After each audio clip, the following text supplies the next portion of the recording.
پناہ مانگتا ہوں میں اللہ کی شیطان مردود سے۔ شروع اللہ کے نام سے جو بڑا مہربان نہایت رحم والا ہے۔ قرآن ٹاپکس پہ تنویر کاظمی، سبق نمبر 65، اردو آڈیو۔ انبیاء رسول کی کافر، نافرمان، خیانت کرنے والی بیویاں اور بچے۔ ہود سورہ 11 آیت نمبر 41 سے 47۔ نوح نے کہا کہ اللہ کا نام لے کر کہ اسی کے کرم سے اس کا چلنا اور ٹھہرنا ہے، اس میں سوار ہو جاؤ، بے شک میرا پروردگار بخشنے والا مہربان ہے۔ اور وہ ان کو لے کر طوفان کی لہروں میں چلنے لگی۔ لہریں کیا تھی؟ گویا پہاڑ تھے۔ اس وقت نوح نے اپنے بیٹے کو جو کشتی سے الگ تھا پکارا کہ بیٹا ہمارے ساتھ سوار ہو جا اور کافروں میں شامل نہ ہو۔ اس نے کہا کہ میں ابھی پہاڑ سے جا لگوں گا اور وہ مجھے پانی سے بچا لے گا۔ فرمایا کہ آج اللہ کے عذاب سے کوئی بچانے والا نہیں اور نہ کوئی بچ سکتا ہے مگر وہی جس پر اللہ رحم کرے۔ اتنے میں دونوں کے درمیان لہر حائل ہو گئی اور وہ ڈوب کر رہ گیا۔ حکم دیا گیا کہ اے زمین اپنا پانی نگل جا اور اے آسمان تھم جا، اور پانی خشک ہو گیا اور کام تمام کر دیا گیا، اور کشتی کو جو جودی پر جا ٹھہری، اور کہہ دیا گیا کہ بے انصاف لوگوں پر لعنت۔ اور نوح نے اپنے پروردگار کو پکارا اور کہا کہ پروردگار میرا بیٹا بھی میرے گھر والوں میں سے ہے، تو اس کو بھی نجات دے، تیرا وعدہ سچا اور بہترین حاکم ہے۔ اللہ نے فرمایا کہ نوح وہ تیرے گھر والوں میں سے نہیں ہے، وہ تو سراسر بد عمل ہے، تو جس چیز کی تم کو حقیقت معلوم نہیں اس کے بارے میں مجھ سے درخواست ہی نہ کرو، اور میں تم کو نصیحت کرتا ہوں کہ نادان نہ بنو۔ نوح نے کہا پروردگار میں تجھ سے پناہ مانگتا ہوں کہ ایسی چیز کا تجھ سے سوال کروں جس کی حقیقت مجھے معلوم نہیں، اور اگر تو مجھے نہیں بخشے گا اور مجھ پر رحم نہیں فرمائے گا تو میں تباہ ہو جاؤں گا۔ عنکبوت سورہ 29 آیت نمبر 31 سے 35۔ جب ہمارے فرشتے ابراہیم کے پاس خوشی کی خبر لے کر آئے اور کہنے لگے کہ ہم اس بستی کے لوگوں کو ہلاک کر دینے والے ہیں کہ یہاں کے رہنے والے نافرمان ہیں، ابراہیم نے کہا کہ اس میں تو لوط بھی ہیں۔ وہ کہنے لگے کہ جو لوگ یہاں رہتے ہیں ہمیں سب معلوم ہے، ہم ان کو اور اس کے گھر والوں کو بچا لیں گے سوائے اس کی بیوی کے کہ وہ پیچھے رہنے والوں میں سے ہوگی۔ اور جب ہمارے فرشتے لوط کے پاس آئے تو وہ ان کی وجہ سے ناخوش اور تنگ دل ہوئے۔ فرشتوں نے کہا کچھ خوف نہ کیجیے اور نہ رنج کیجیے، ہم آپ کو اور آپ کے گھر والوں کو بچا لیں گے، مگر آپ کی بیوی کے پیچھے رہنے والوں میں سے رہے گی۔ ہم اس بستی کے رہنے والوں پر اس سبب سے کہ یہ بد کرداری کرتے رہے ہیں آسمان سے عذاب نازل کرنے والے ہیں، اور ہم نے سمجھنے والے لوگوں کے لیے اس بستی کی ایک کھلی نشانی چھوڑ دی۔ الاحزاب سورہ 33 28 آیت نمبر 28 سے 34۔ اے پیغمبر اپنی بیویوں سے کہہ دو کہ اگر تم دنیا کی زندگی اور اس کی زینت و آرائش چاہتی ہو تو آؤ میں تمہیں کچھ مال دوں اور اچھی طرح رخصت کر دوں، اور اگر تم اللہ اور اس کے پیغمبر اور عاقبت کے گھر یعنی بہشت کی طلبگار ہو تو تم میں سے نیکوکار ہے، ان کے لیے اللہ نے اجر عظیم تیار کر رکھا ہے۔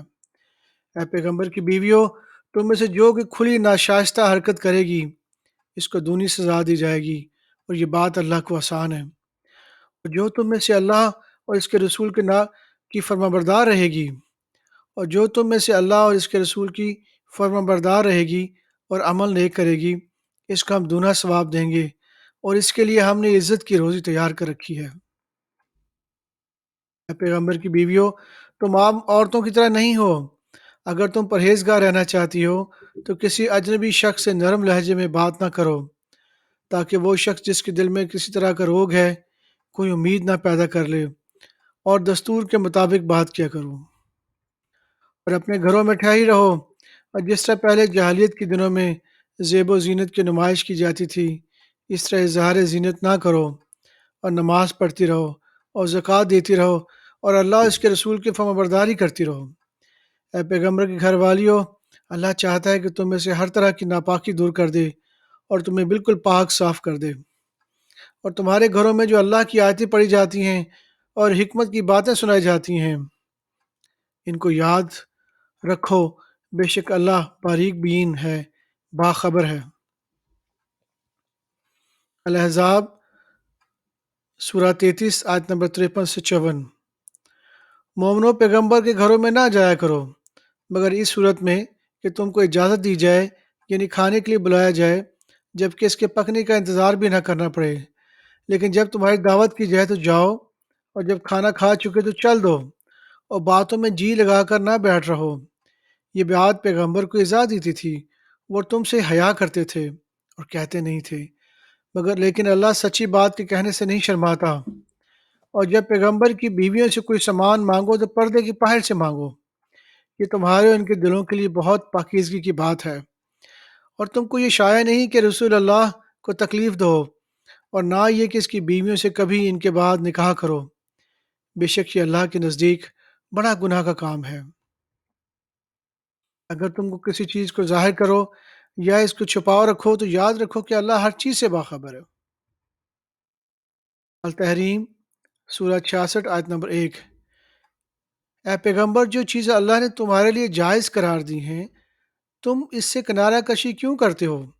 کیا اس سے اپنی بیویوں کی خوشنودی چاہتے ہو؟ اور اللہ بخشنے والا ہے، مہربان ہے۔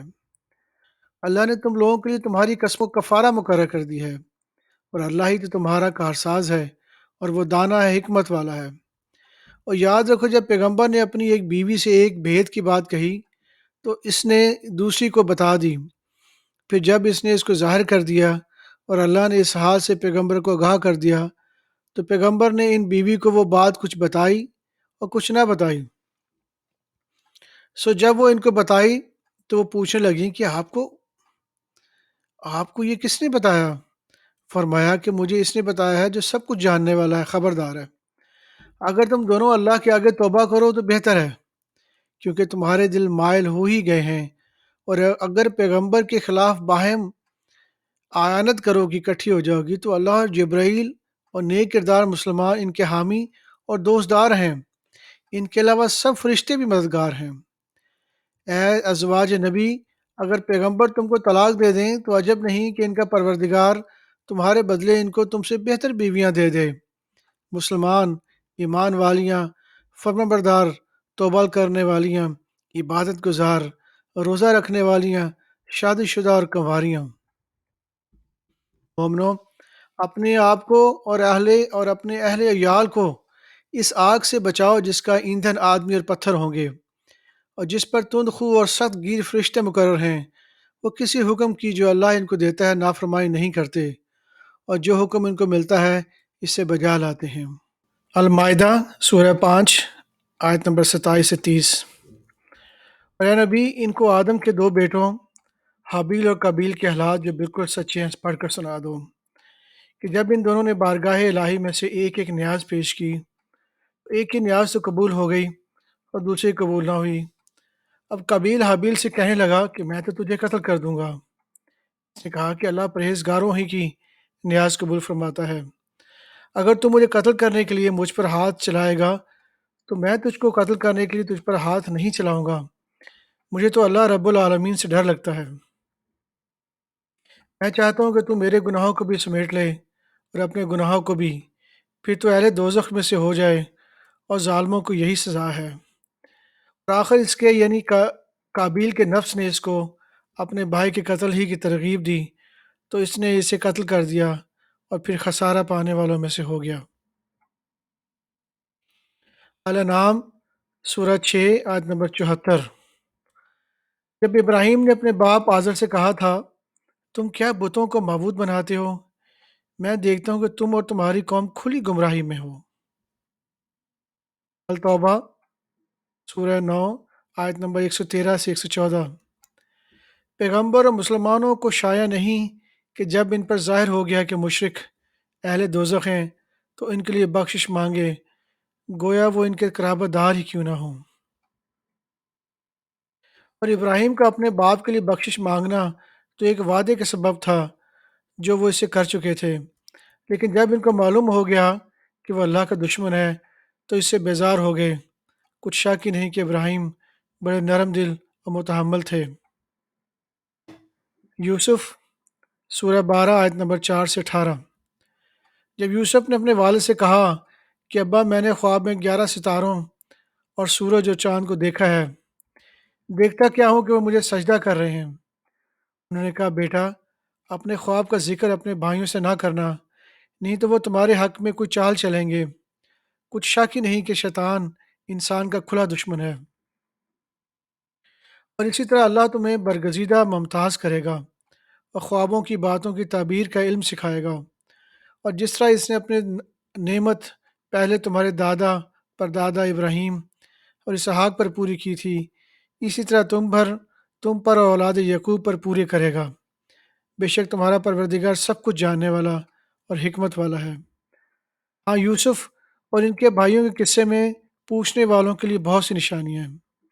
جب انہوں نے آپس میں تذکرہ کیا کہ یوسف اور اس کا بھائی ابا کو ہم سے زیادہ پیارے ہیں، حالانکہ ہم جماعت کی جماعت ہیں، کچھ شک ہی نہیں کہ ابا کھلی غلطی پہ ہیں۔ یوسف کو یا تو جان سے مار ڈالو یا کسی ملک میں پھینک آؤ، پھر ابا کی توجہ تمہاری طرف صرف ہو جائے گی، اور اس کے بعد تم نیک لوگوں میں ہو جاؤ گے۔